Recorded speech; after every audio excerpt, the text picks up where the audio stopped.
Estimating Trusscore SlatWall is easy when you follow our tips video. We'll show you how to properly size your slat wall project and estimate how many panels and trim pieces you will need. Plan your design. Before you start estimating material for your project, you'll first want to finalize the design of your space. Think about the colors you want to use and how much of the wall you want to cover. The possibilities are endless. Slat wall is only installed horizontally and can be installed as a track, section, half wall, or full wall design. But it always looks best when integrated with wall and ceiling board in a space. Check out our video on how to estimate both wall and ceiling board and slat wall together. Whatever you choose, we'll cover the tips to help with the estimating. Be sure to finalize your design first, so you know what to estimate. Divide into sections. Divide the wall area into sections of slat wall, and if possible, begin and end your slat wall sections on studs. For example, the wall shown here would be 3 sections. One section of white slat wall on the left, one section of gray slat wall in the middle, and one section of white slat wall on the right. If you want to use different colors, such as white and gray, it's best to calculate these areas as separate sections. Think of it like breaking down the wall into smaller shapes. Estimating Trusscore SlatWall.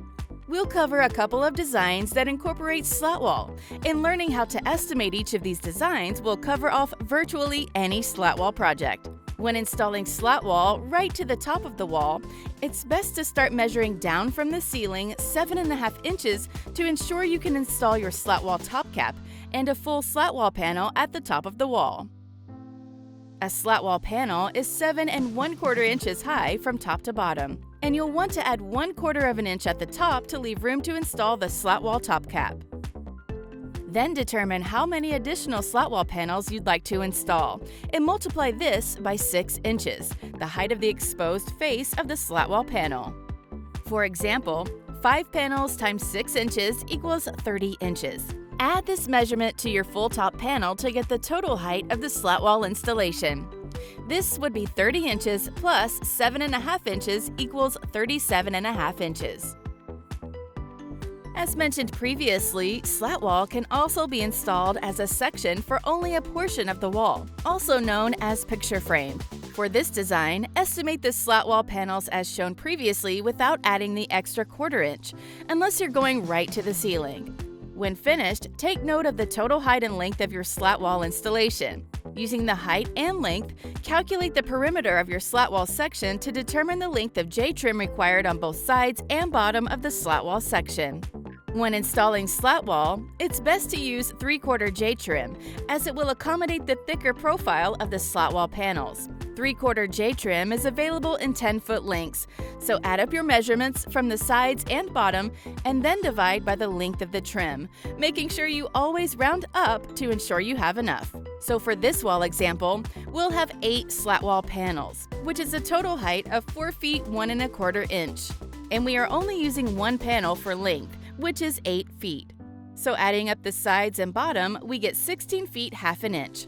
16 feet 1/2 inch divided by 10 feet equals 1.65. Rounding up, we need 2 trim pieces for the sides and bottom of the slat wall section. For the top of the slat wall section, we'll use slat wall top cap to finish the install. Slat wall top cap is available in 8-foot lengths to match the length of a slat wall panel. Since we're only using one slat wall panel for the length, we know that we only need one slat wall top cap to complete the top of the section. Determine the number of panels, length. Because slat wall panels are always installed horizontally, you'll measure your slat wall section from side to side to determine the number of panels required to cover the length of the section. In addition, slat wall panels are only available in 8-foot lengths. Therefore, if your measurement is longer than the 8-foot length available, you'll need to use an H-channel snap-in trim piece to transition between panel lengths. Wherever an H-channel snap-in trim piece is required, subtract 1/4 of an inch from the slat wall panel lengths required to allow for panel expansion and contraction. Here's a pro tip. Always round up when determining how many slat wall panels you need horizontally. For example, a 20-foot-long slat wall section divided by 8, the length of a slat wall panel, would be 2.5. So rounding up would mean 3 8-foot slat wall panels cut to size equally are required, and each panel separated by an H-channel snap-in trim piece.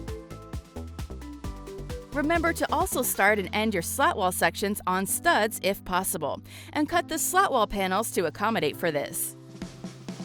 Determine the total number of panels. Staying with this design, we can determine that we need 10 panels to cover our slat wall section vertically, and we just figured out that we need 3 panels to cover the wall horizontally. So now that we know the number of slat wall panels required vertically and horizontally, we're ready to get the final total number of slat wall panels required to cover your area. Simply multiply the number of panels horizontally by the number of panels vertically. In this case, 3 panels horizontally and 10 panels vertically. 3 times 10 equals 30 slat wall panels. Don't forget to account for different colors used as well. In this case, we need 30 slat wall panels total, but 10 of them will be gray and 20 will be white. Add together the number of panels for each section to calculate the total number of panels required for the entire room. It's best to group totals by color. For example, add up all the slat wall white panels and then all the slat wall gray panels for every wall in the room. Estimating trim. Now that you know the number of panels required for your project, the last step is to determine how much trim is required for the side, top, and bottom, the perimeter of the area you're covering. We've already identified that 3/4 J trim should be used when installing slat wall. So that's what we'll use for the perimeter of all wall, window and door openings, and inside corners. Also shown previously, a slat wall top cap trim piece can be used to finish the top of a slat wall assembly when it does not transition directly to another material. For more information on our trim options, visit trusscore.com/trims. Measure the perimeter of each wall in the room to calculate the length of trim required. You should also include any openings, such as doors or windows in your calculation that will require trim around its perimeter. Also, don't forget to include any H-channel snap-in trim used to transition panel lengths. Following these steps will help ensure you have enough material to finish your project, regardless of the size, with minimal waste. Thanks for watching this video on how to estimate Trusscore SlatWall. If you want to learn about estimating Trusscore wall and ceiling board only, or wall and ceiling board with slat wall, watch our other estimating videos at trusscore.com/estimating.